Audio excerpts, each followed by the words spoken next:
भूर्भुवस्वः तक्षवितुर्वरेण्यम्। अरे चावल किधर है? पंडित जी जा बेटा चावल लेके आओ। ओम सर्वमंगल मांगल्ये शिवे सर्वार्थ साधके। घी नहीं है। जा बेटा घी लेके आ। गुरु साक्षात परब्रह्मा लक्ष्मी श्री मोली भी चाहिए। क्या मम्मी कितने बार जाऊं? नहीं जाऊंगा मैं। Rajeev I am so excited, ये हमारी पहली गाड़ी है। This is just the beginning sweetheart. Pandit ji जरा आराम से, पहली गाड़ी है। Congratulations. थैंक यू धन्यवाद आपका। Congratulations. Thank you. बहुरानी अब घर में बच्चा तो आ गया है, बहुत ही शुभ कदम है। अब इसका नामकरण भी करा लेते हैं। जी सासू माँ, पंडित जी कब बुलाए? क्या आपको पता है कि पूजा सामग्री का बिजनेस 2021-2022 में 3 लाख करोड़ का था, यानी कि 48 बिलियन US$। 10 लाख करोड़ की तो सिर्फ अगरबत्ती हमारे देश में बिकती है। हमारे देश में बहुत सारे फेस्टिवल्स को सेलिब्रेट किया जाता है और यहाँ पे हर एक तरीके की जब भी कोई खुशी आती है तब भी हम पूजा करते हैं, कोई दुख आता है हमारे जीवन में तब भी हम पूजा करते हैं, कोई पैदा होता है तब भी हम पूजा करते हैं, किसी की मौत होती है तब भी हम पूजा करते हैं। तो देखा जाए ये एक ऐसा बिजनेस आज मैं यहाँ पे डिस्कस करने वाली हूँ जो कोई भी मौका या कोई भी ओकेजन क्यों ना हो, इस बिजनेस को तो चलना ही है। सब चीजों में एक ही चीज कॉमन आती है और वो है कि पूजा का सामान जो हर जगह लगेगा। तो बस फिर कैसे शुरू करना है ये बिजनेस बताऊंगी मैं इस वीडियो। हाय हेलो नमस्ते, मेरा नाम है Tanu Sardana and freedom app business channel पे बहुत बहुत स्वागत है। अभी तक मेरे चैनल को सब्सक्राइब नहीं किया तो फटाफट से कर लीजिए, क्योंकि लाइफ में अगर आपको एक इनोवेटिव बिजनेस आइडिया चाहिए था, थोड़ा सा मोटिवेशन चाहिए था, तो यही एक प्लेटफॉर्म है। इनफैक्ट आप फ्रीडम ऐप को डाउनलोड भी कर लीजिए, जो बहुत ही ज्यादा इंटरेस्टिंग ऐप है जहाँ से काफी कुछ सीखने को आपको मिलेगा। और आज जो आपको इस वीडियो में सीखने को मिलेगा वो है सबसे ज्यादा डिमांड में रहने वाला बिजनेस, और जिसमें अगर मैं प्रॉफिट की बात करूं पूजा सामग्री के बिजनेस में, वहां पे दूसरे बिजनेसेस में यूजुअली आपको 5 से 15% का प्रॉफिट मार्जिन मिलता है, लेकिन अगर पूजा सामग्री के बिजनेस की मैं यहाँ पे बात करूं तो 30 to 100% प्रॉफिट मार्जिन पॉसिबल होता है इस बिजनेस में। इनफैक्ट बहुत सारे आइटम्स होते हैं जो यूज किए जाते हैं जब भी पूजा सामग्री की बात आती है। स्टार्टिंग फ्रॉम अगरबत्ती हो गया, धूप बत्ती है, सिंदूर है, चंदन हो गया, उसकी लकड़ियां हो गई, यज्ञ की जितनी भी सामग्री होती है, रोली है, मोली है, भगवान की बहुत सारी मूर्तियां हैं, पूजा की थाली है, घंटी है, शंख है, इतनी सारी चीजें हैं और हर एक प्रोडक्ट पे आपको डिफरेंट प्रॉफिट मार्जिन मिलने वाला है। तो आप एक चीज तो अपने मन में बांध लीजिए कि अगर आप इस बिजनेस को स्टार्ट करना चाहते हैं, अगर आपने मन बना लिया है, तो ये बिजनेस जरूर आपको सक्सेसफुल करेगा। अब देखिए बहुत सारे लोग इस बिजनेस को अलग अलग तरीके से शुरू करते हैं। कई लोग छोटी सी दुकान यानी कि कम इन्वेस्टमेंट में भी इस बिजनेस को स्टार्ट करते हैं, लेकिन वहां से भी वो अच्छा मुनाफा कमाते हैं।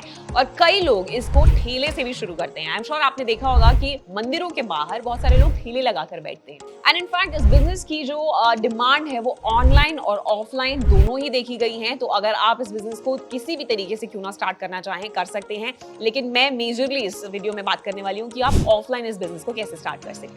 अगर आप दुकान खोलने का प्लान कर रहे हैं तो आपको लोकेशन मंदिर के बाहर ही खरीदनी चाहिए या फिर रेंट पे लेनी चाहिए। तो मन में आप जरूर बना के चलिए कि आपके पास इतनी स्पेस हो, इतनी रिक्वायरमेंट हो कि आप उसमें पूजा की सामग्री और बहुत सारे पूजा का सामान जो है वो ऐड कर सकते हैं। इनफैक्ट चाहे मंदिरों के बाहर खोलना हो या फिर रेजिडेंशियल सोसाइटीज में खोलना हो, दोनों ही तरीके बहुत अच्छे रहने वाले हैं और दोनों ही तरीकों में आप काफी ज्यादा प्रॉफिट बनाने वाले हैं।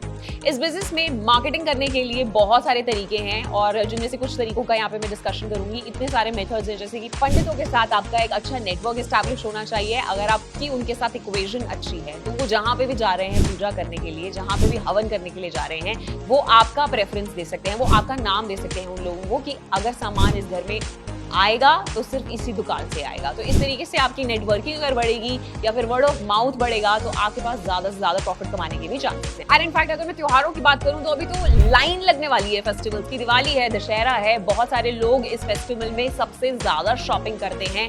लोग सोना खरीदते हैं या फिर नई चीजों में इन्वेस्ट करते हैं, नई बिगिनिंग्स होती हैं बहुत सारे लोगों की। तो यहाँ पे वो जरूर बुलाएंगे पंडितों को अपने घर पे पूजा करने के लिए और उनके लिए सामग्री की भी जरूरत पड़ने वाली है। तो बहुत ही ऑब्वियस बात है कि आपकी दुकान का जो काम है वो यहाँ पे फिट होता है। इनफैक्ट मैं आपको और एक सजेशन दूंगी कि आप छोटी छोटी किट्स भी रेडी कर सकते हैं जो दिवाली से रिलेटेड हो, यानी कि कस्टमर को दिवाली पे जिन जिन चीजों की मैक्सिमम जरूरत पड़ती है आप उसे एक किट की फॉर्म में बनाकर बेच सकते हैं, जिसमें आप बेसिक मेन चीजों को ऐड कर सकते हैं। जैसे सबसे ज्यादा यूज किया जाने वाली दिवाली की पूजा में अगर केसर होता है, या फिर एक छोटा सा पाउच आप केसर का रखने के साथ साथ 4 दियों का सेट रख दें, उसके साथ रोली है, मोली है, चावल है, हल्दी है, और भी अगर आपको कुछ पता है तो आप मुझे कमेंट सेक्शन में बता सकते हैं कि दिवाली की पूजा में किन चीजों का यूज किया जाता है। I am just giving you a suggestion कि आप एक किट को अगर रेडी करके बेचेंगे तो उसमें आपको ज्यादा प्रॉफिट मार्जिन कमाने के चांसेस। अब मैं बात करूंगी एक बहुत ही इंपॉर्टेंट टॉपिक की, जो कि है होलसेलर को ढूंढना। बहुत सारे लोग अगर होलसेलर की तलाश को करते हैं तो फटाफट से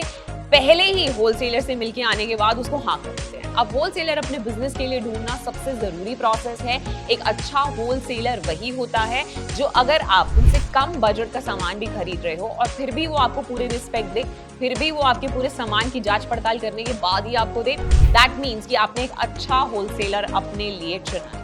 तो बहुत सारे लोग होलसेलर्स को चूज करने के लिए काफी कंफ्यूज्ड होते हैं, तो मैं आपको थोड़ी बहुत टिप्स यहाँ पे देती हूँ। एकदम से चूज करने से अच्छा है पहले आप उनकी गोडाउन या फिर शॉप्स पे विजिट करो और उनका बिहेवियर नोटिस करो कि वो बाकी के रिटेलर्स के साथ किस तरीके से बात करते हैं। उनकी थोड़ी बहुत नॉलेज वहाँ से ले लो कि उन्होंने जिस तरीके का क्वालिटी सामान प्रोवाइड किया भी है अपने पुराने क्लाइंट्स को या नहीं किया। उनसे रिटर्न पॉलिसी के बारे में सबसे पहले पूछ लीजिएगा। जैसे कभी कभी कुछ ऐसा सामान होता है जो टूट जाता है या फिर अच्छी क्वालिटी का आपको नहीं मिलता है, तो क्या वो सामान आपसे ऐसी कंडीशन में वापस लेंगे या नहीं। ये सारी बातें अपने होलसेलर से पहले से ही करके रखना बहुत सही रहता है। जैसे कि शंख, अगर मान लीजिए उन्होंने आपकी दुकान पे शंख जो है वो टूटे हुए भिजवाए हैं, तो वो वापस लेंगे आपसे वो ऑर्डर या नहीं। या फिर अगर गलत ऑर्डर उन्होंने आपके घर पे या आपकी दुकान पे भिजवा दिया, तो क्या वो इस चीज की रिस्पॉन्सिबिलिटी लेते हैं कि वो अपना सामान वहां से वापस ले लेंगे। इसलिए मैं बोलती हूँ कि आपको एक अच्छा होलसेलर जरूर ढूंढना चाहिए। जिस तरीके से भगवान बड़ी मेहनत से मिलते हैं, वैसे ही एक अच्छा होलसेलर भी बड़ी मेहनत के बाद ही मिलता है। एंड अगर आपको अच्छा होलसेलर मिल गया तो मैं आपको गारंटी कहती हूँ कि आपका बिजनेस जो है वो चल पड़ेगा। इन्वेंट्री शुरू में आप कम खरीदेंगे तो सही रहेगा।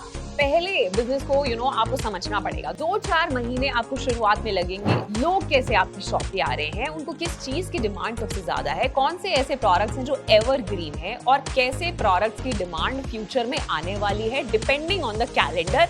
उस हिसाब से आप अपनी दुकान में वही सामानों को ऐड कर दीजिए। देखिए, आपको YouTube पे ऐसी बहुत सारी वीडियोस मिल जाएंगी जहाँ पे लोग बोलेंगे कि इस बिजनेस को शुरू करके आप लाखों बना सकते हैं, आप अमीर हो जाएंगे, बिजनेस आपका चल पड़ेगा। लेट्स बी रियलिस्टिक, ऐसा कहीं नहीं होता है कि किसी बिजनेस को आज आपने शुरू किया और उसमें शुरू करते ही आपको प्रॉफिट्स आने लग गए। एक इनिशियल फेज जो होता है किसी भी बिजनेस का, वो ग्रोइंग फेज होता है जिसको आप स्केल कर सकते हो। आपके पास पूरा पोटेंशियल होना चाहिए और इसीलिए आपको अपना बिजनेस आइडिया जो है वो बहुत ही बारीकी से और सोच समझ के लेना चाहिए। तो एक चीज की मैं आपको गारंटी दे सकती हूँ, लाखों आप कमाएंगे या नहीं वो आपके ऊपर डिपेंड करता है, लेकिन ये बिजनेस आइडिया बहुत अच्छा है, इस चीज की मैं गारंटी लेती हूँ। तो शुरू में कोई भी बिजनेस आपको लाखों नहीं बना कर देने वाला है। पेशेंस आपको पहले रखनी पड़ेगी एंड अच्छे से उसको स्केल करना चाहते हैं। अगर आपको ये पता है कि आपके बिजनेस में पोटेंशियल पूरा है, देन आपको कोई नहीं रोक सकता। शुरू में अगर आप होलसेलर्स को अपने ही शहर में तलाशेंगे तो ज्यादा फायदा रहेगा, बिकॉज अगर मान लीजिए कोई मॉडिफिकेशंस चाहिए तो आप डायरेक्टली वो चेंजेस करवा सकते हो और बार बार आपको शहर छोड़ के नहीं जाना पड़ेगा, बार बार आपको अपनी दुकान को छोड़कर नहीं जाना पड़ेगा। लेकिन अगर आप फिर भी दूसरे शहर के होलसेलर्स को चेस करना चाह रहे हो तो मैं आपको 2-4 ऐसी फेमस जगह बताती हूँ जहाँ से ज्यादातर लोग पूजा सामग्री का सामान खरीदते हैं। दिल्ली का सदर बाजार, खरीवावरी, ये 2 ऐसी फेमस स्पॉट्स हैं जहाँ से आप पूजा सामग्री का सामान ले सकते हो और वहाँ पे काफी सारी वैरायटी आपको मिल जाएगी। सिंदूर हो गया, शंख हो गया, मालाएं हो गई अलग अलग तरीके की, धूप बत्ती हो गई, दिया जलाने के लिए जो बड़े बड़े फैंसी एंटीक्स आते हैं वो सब हो गया। सब कुछ आपको मिल जाएगा सदर बाजार के मार्केट में। उसके अलावा अगर आप तेजा चौक अजमेर से भी सामान खरीदना चाहते हैं तो वहाँ पे भी आपको मिल जाएगा। लेकिन मैं फिर भी पहले आपको यही सजेशन दूंगी कि शुरू में अपने शहर में ही आप अच्छा होलसेलर को खोज लेंगे तो ज्यादा बेहतर रहेगा, बिकॉज आप ही का मुनाफा है। शुरू में आपको दुकान पे बैठना ही होगा, अपनी कस्टमर जो आ रहे हैं उनके माइंडसेट को समझना होगा और उसके लिए उनको टाइम देना होगा। तो बार बार अगर आप शहर छोड़ के ही जाते रहेंगे तो आपका काफी टाइम वेस्ट हो जाएगा। तो जाते जाते मैं आपसे यही बोलूंगी कि इस बिजनेस में बहुत ज्यादा पोटेंशियल है ग्रो करने के लिए एंड शुरू में 5 से 6 महीने अगर आप दिल लगाकर काम करोगे तो जरूर सक्सेसफुल होने का चांस है। फ्रीडम ऐप की तरफ से बहुत सारी गुड विशेस आपको इस बिजनेस को शुरू करने के लिए एंड अगर आपको और भी ब्रिलियंट बिजनेस आइडियाज चाहिए तो मैं आपको यही बोलूंगी कि आप फ्रीडम ऐप को फटाफट से डाउनलोड कर लीजिए, जहाँ पे बिजनेस, फाइनेंस और फार्मिंग से रिलेटेड बहुत सारे कोर्सेज हैं। ये तो सिर्फ एक YouTube चैनल है जहाँ पे आपको छोटे छोटे ट्रेलर्स देखने को मिलते हैं, लेकिन पूरी पिक्चर अभी बाकी है मेरे दोस्त, और वो आपको फ्रीडम ऐप पे जरूर मिलने वाली है। एक ऐसी ऐप जिसमें बहुत सारे बिजनेस ओनर्स की कम्युनिटी मौजूद है, जहाँ पे आप सक्सेस स्टोरीज उनकी सुनेंगे तो आप इंस्पायर हो जाने वाले हैं। लाइफ में अगर आप थक चुके हैं, नौकरी नहीं करना चाहते हैं, अपना खुद का व्यवसाय शुरू करना चाहते हैं, तब भी एक बहुत अच्छा आइडिया है। इनफैक्ट अब हमारी ऐप पे एक नया फीचर हमने ऐड किया है जिसमें आप मेंटर से कनेक्ट कर सकते हैं। मुझे ऐसा लगता है कि पर्सनली ये एक ऐसा फीचर है जो मैंने और किसी ऐप में अब तक नहीं देखा है, यानी कि सिर्फ एक क्लिक से मैं अपने मेंटर से जितनी भी प्रॉब्लम्स मेरे बिजनेस में आ रही है, जितनी भी हर्डल्स मेरे बिजनेस में आ रही है, उनको मैं कैसे सॉल्व करूं, वो सीधा उनसे फोन पे बात करके मैं सीख सकती हूँ। देश की शायद पहली इकलौती ऐप है जिसपे आपको ये फीचर देखने को मिलेगा कि घर बैठे बैठे आपको वही सारी इंफॉर्मेशन, पूरी की पूरी नॉलेज यहाँ पर प्रोवाइड की जा रही है। So again my suggestion to you is कि फ्रीडम ऐप अभी तक डाउनलोड नहीं किया तो लाइफ में आप बहुत कुछ मिस कर रहे हैं। बहुत लोग हमारे साथ ऑलरेडी जुड़ चुके हैं, तो हमारी फैमिली का हिस्सा बनेंगे तो हमें बहुत अच्छा लगेगा। एंड जाते जाते मैं आपसे यही बोलूंगी कि नेक्स्ट वीडियो में और भी इंटरेस्टिंग बिजनेस आइडिया के साथ मैं लौटूंगी। Till then you take care and God bless.